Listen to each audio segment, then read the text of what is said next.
Hello friends, welcome to Arval Tech. ಇಂಟೆಕ್ಸ್ನ Intex U P S ಅನ್ನು ಇನ್ವರ್ಟರ್ನಾಗಿ ಅಂದರೆ ಇದೊಂದು ಲೋಡ್ ಇಲ್ಲ ಅಂದರೆ 5 ಮಿನಿಟ್ಸಲ್ಲಿ ಕಟ್ ಆಫ್ ಆಗಿಬಿಡುತ್ತೆ.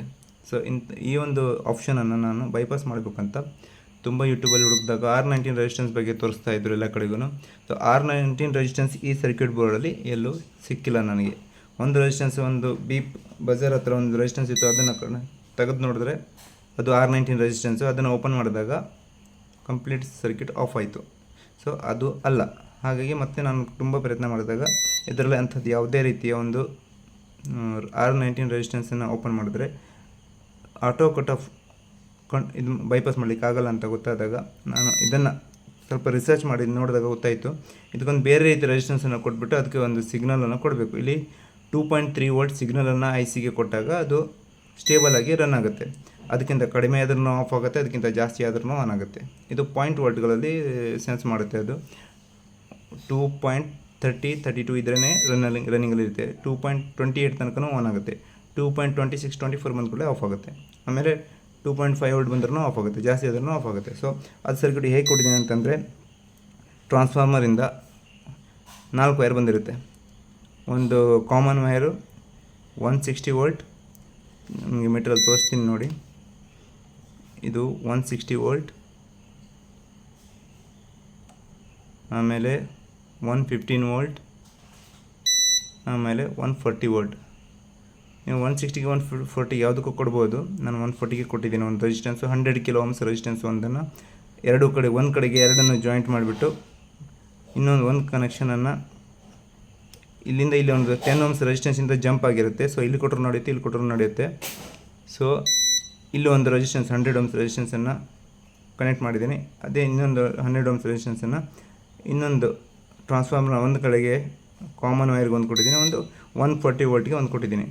ಸೊ ಇಲ್ಲಿಂದ ಮತ್ತೆ ಒಂದು 100 ಓಮ್ಸ್ ರೆಸಿಸ್ಟೆನ್ಸನ್ನು ಮುಂದೆ ತಗೊಂಡೋಗಿ ಇಲ್ಲಿಂದ 220 ಓಮ್ಸ್ ರೆಸಿಸ್ಟೆನ್ಸ್ ಮೂಲಕ ಗ್ರೌಂಡ್ ಮಾಡಿದ್ದೀನಿ.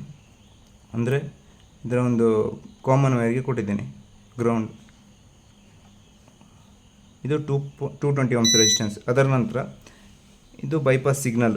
ಇಲ್ಲಿ ಬೈಪಾಸ್ ಸಿಗ್ನಲ್ ತುಂಬ ಸೂಕ್ಷ್ಮವಾದ ಸಿಗ್ನಲ್ಸ್ಗಳು ಇಲ್ಲಿಂದ ಹೋಗ್ತಾ ಇರುತ್ತೆ. ಸೊ ಅದಕ್ಕೆ ಯಾವುದೇ ರೀತಿಯ ಪ್ರೆಷರ್ ವೋಲ್ಟೇಜ್ ಬರಬಾರ್ದು. ಹಾಗಾಗಿ ಇದಕ್ಕೆ ಮತ್ತೆ ಒಂದು 100 ಓಮ್ಸ್ ರೆಸಿಸ್ಟೆನ್ಸನ್ನು ಕೊಟ್ಬಿಟ್ಟು ಅದಕ್ಕೆ ಕನೆಕ್ಷನ್ ಮಾಡಿದ್ದೀನಿ.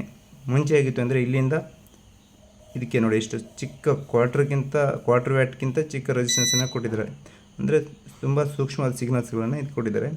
ಸೊ ಇದು ಹೀಗೆ ಒಂದು ಸಿಗ್ನಲ್ ICಗೆ ಹೋಗುತ್ತೆ.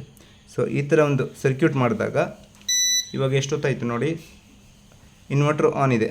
ನಾನು ಟ್ರಾನ್ಸ್ಫಾರ್ಮರಲ್ಲಿ ಬ್ಯಾಟ್ರಿಯಲ್ಲಿ ಕನೆಕ್ಷನ್ ಮಾಡಿಲ್ಲ, ಟ್ರಾನ್ಸ್ಫಾರ್ಮರ್ನಲ್ಲಿ ಆನ್ ಮಾಡಿದ್ದೀನಿ. ಟ್ರಾನ್ಸ್ಫಾರ್ಮರ್ ಇದು ಇನ್ವರ್ಟರ್ ರನ್ನಿಂಗಲ್ಲಿ ಇದೆ ಇವಾಗ. ಸೊ ಈ ರೀತಿ ಮಾಡಿದ್ರೆ ಒಂದು ಕಂಪ್ಯೂಟರ್ UPS 380 ವ್ಯಾಟ್ 600 VA ಇಂಟೆಕ್ಸ್ ಇದು 2014 ಮಾಡಲು. ಈ ಇನ್ವರ್ಟರ್ನ ಈ ಥರ ಮಾಡಿದ್ರೆ ಬೈಪಾಸ್ ಮಾಡ್ಬೋದು ಅಂತ ನನಗೆ ಇವತ್ತೇ ಗೊತ್ತಾಗಿತ್ತು. ಸೊ ಇದನ್ನು ನಿಮಗೂ ಅನುಕೂಲ ಆಗಲಿ ಅಂತ ಇದನ್ನು ಯೂಟ್ಯೂಬಲ್ಲಿ ವೀಡಿಯೋ ಮಾಡಿ ಹಾಕ್ತಾಯಿದ್ದೀನಿ. ಯೂಸ್ ಮಾಡ್ಕೊಳ್ಳಿ. R19 ತಲೆಯಿಂದ ತೆಗೆದಾಕ್ಕೊಳ್ಳಿ. R19 ಎಲ್ಲ ಕಡೆಗೂ ಸಿಗೋಲ್ಲ. ಸೊ ಎಲ್ಲರೂ ಸುಮ್ಮನೆ R19 ಒಂದು ಬಜರ್ ಹತ್ರನೂ ಒಂದು ವೀಡಿಯೋ ನೋಡಿದೆ. ಬಜರ್ ಹತ್ರ ಒಂದು ರೆಸಿಸ್ಟೆನ್ಸನ್ನು ತೆಗೆದುಬಿಟ್ಟು ಅವರು ರಿಯಾಲಿಟಿಯನ್ನು ತೋರಿಸಿದ್ದಾರೆ. ಆ ಬಜರ್ ಹತ್ರ ಇರೋ ರೆಸಿಸ್ಟೆನ್ಸ್ ತೆಗೆದ್ರೆ ಕಂಪ್ಲೀಟಾಗಿ ಆಫ್ ಆಗಿಬಿಡುತ್ತೆ. ಅವ್ರು ತೋರಿಸಿದ್ದಾರೆ, ಇದು ನಿಜ ಕೂಡ. ನಾನು ತೆಗೆದು ನೋಡಿದೆ, ಆ ರೆಸಿಸ್ಟೆನ್ಸ್ ತೆಗೆದ್ರೆ ಆಫ್ ಆಗಿಬಿಡುತ್ತೆ. ಸೊ ಎಲ್ಲ ಇದಕ್ಕೂ R19 ಅಪ್ಲೈ ಆಗೋಲ್ಲ. ಕೆಲವೊಂದಕ್ಕೆ ಅಪ್ಲೈ ಆಗುತ್ತೆ, ಕೆಲವೊಂದಕ್ಕೆ ಅಪ್ಲೈ ಆಗೋಲ್ಲ. ಸೊ ಇದಕ್ಕೆ ಯಾವುದೇ ರೀತಿಯ ರೆಸಿಸ್ಟೆನ್ಸ್ ಇಲ್ಲ. ಆಟೋ ಕಟ್ ಆಫ್ಗೆ ಯಾವುದೇ ರೀತಿ ರೆಸಿಸ್ಟೆನ್ಸ್ ಇಲ್ಲ. ಇದೇ ಒಂದು ಇದೇ ಒಂದು ಸೆನ್ಸರ್, ಈ ಒಂದು ಸಿಗ್ನಲ್ಸ್ಗಳ ಮೂಲಕನೇ ಇಲ್ಲಿ ಒಂದು ರೆಸಿಸ್ಟೆನ್ಸ್ 3 ವ್ಯಾಟ್ 10 ಓಮ್ಸಿಂದ 2 ರೆಸಿಸ್ಟೆನ್ಸ್ ಇದೆ. ಲೋಡ್ ಬಿದ್ದಾಗ ಇಲ್ಲಿಂದ ಒಂದು ಸಿಗ್ನಲ್ಸ್ಗಳನ್ನು ICಗೆ ಹೋಗುತ್ತೆ. ರೆಸಿಸ್ಟೆನ್ಸ್ ಮೂಲಕ ಒಂದು ಸಿಗ್ನಲ್ಸ್ಗಳು ICಗೆ ಹೋಗುತ್ತೆ. ಇದು ತುಂಬ ಸೂಕ್ಷ್ಮವಾದ ವೋಲ್ಟೇಜ್ ಹೋಗುತ್ತೆ, 2.3 ವೋಲ್ಟು. ಆ ವೋಲ್ಟೇಜ್ ಮೂಲಕನೇ ಅದು ಸ್ಟೇಬಲ್ ಆಗಬೇಕು ಅಥವಾ ಆಫ್ ಆಗಿರಬೇಕು ಅಥವಾ ರನ್ನಿಂಗಲ್ಲಿ ಇರಬೇಕು ಅಂತ ಡಿಸೈಡ್ ಮಾಡುತ್ತೆ. ಸೊ ಈ ರೀತಿ ಒಂದು ಸರ್ಕ್ಯೂಟ್ ಮಾಡಿಕೊಟ್ಟಾಗ ಇದನ್ನು ನಾನು ಚೆಕ್ ಮಾಡೋದಕ್ಕೋಸ್ಕರ ಈ ಥರ ಮಾಡಿದ್ದೆ. ಸೊ ಇದನ್ನೇ ನಿಮಗೆ ವಿಡಿಯೋ ಮಾಡಿ ಹಾಕ್ತಾಯಿದ್ದೀನಿ. ಅದನ್ನು ಕಂಪ್ಲೀಟಾಗಿ ಸರಿಯಾಗಿ ಯಾವುದೇ ರೀತಿ ರೆಸಿಸ್ಟೆನ್ಸನ್ನು ಪಿನ್ಗಳು ಯಾವುದಕ್ಕೂ ತಾಗದೆ ನೀಟಾಗಿ ಕನೆಕ್ಟ್ ಮಾಡಿ ಹಾಕಬೇಕು. ಸೊ 100 ಓಮ್ಸ್ ರೆಸಿಸ್ಟೆನ್ಸ್ 4 ಬೇಕು, ಮತ್ತು 220 ಓಮ್ಸ್ ರೆಸಿಸ್ಟೆನ್ಸ್ ಒಂದು.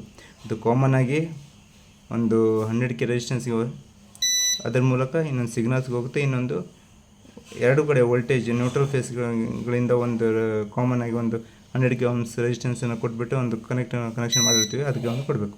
ಸೊ ಈ ಥರ ಕೊಟ್ಟಾಗ ಇನ್ವರ್ಟರ್ ಕಂಟಿನ್ಯೂ ಆಗಿ ರನ್ ಆಗುತ್ತೆ. ಸೊ ನೆಕ್ಸ್ಟ್ ವೀಡಿಯೋದಲ್ಲಿ ಇದಕ್ಕೆ ಫ್ಯಾನನ್ನು ಎಲ್ಲಿ ಕನೆಕ್ಟ್ ಮಾಡಬೇಕು ಅಂತ ಹೇಳ್ತೀನಿ. ನಾನು ಹಿಂದಿನ ಸಲ ಫ್ಯಾನನ್ನು ಕನೆಕ್ಟ್ ಮಾಡಲಿಕ್ಕೆ ಹೋದಾಗ ಒಂದು ಮಾಸ್ಫೆಟ್ ಹೊಡೆದೋಗಿತ್ತು. ಸೊ ಎಲ್ಲೆಲ್ಲರೂ ಇಲ್ಲಿ ಒಂದು ಸೂಕ್ಷ್ಮವಾದ ಸಿಗ್ನಲ್ ಜಾಗ ಇದೆ. ಇದರಲ್ಲಿ ಬಹಳಷ್ಟು ಸೂಕ್ಷ್ಮವಾಗಿ ಸಿಗ್ನಲ್ಸ್ಗಳು ಪಲ್ಸ್ಗಳು ಟ್ರಾನ್ಸ್ಫಾರ್ಮರ್ಗೆ ಹೋಗ್ತಾ ಇರ್ತದೆ. ಇದು ಮಾಸ್ಫೆಟ್ 4 ಮಾಸ್ಫೆಟ್ಗಳು ಇರ್ತವೆ. ಪಲ್ಸ್ಗಳು ತುಂಬ ಫಾಸ್ಟಾಗಿ ಸಿಗ್ನಲ್ಸ್ಗಳನ್ನು ಟ್ರಾನ್ಸ್ಫಾರ್ಮರ್ಗೆ ಕಳಿಸ್ತಾ ಇರ್ತವೆ. ಆವಾಗ ಟ್ರಾನ್ಸ್ಫಾರ್ಮರ್ಗೆ ವೋಲ್ಟೇಜ್ ಬರುತ್ತೆ. ಸೊ ಈ ಸೆಕ್ಷನಲ್ಲಿ ಏನೇ ಕನೆಕ್ಷನ್ ಮಾಡೋದಿದ್ರೂ ಹುಷಾರಾಗಿರಬೇಕು. ಎಲ್ಲೆಲ್ಲೋ ನಾವು ಟಚ್ ಮಾಡಿದ್ರು ಕೂಡ ಮಾಸ್ಫೆಟ್ಗಳು ಹಾಳಾಗ್ತವೆ. Okay, thank you. ಸಪೋರ್ಟ್ ಮಾಡಿ ಅಂತ ಕೇಳ್ಕೊಳ್ತಾ ಥ್ಯಾಂಕ್ ಯು.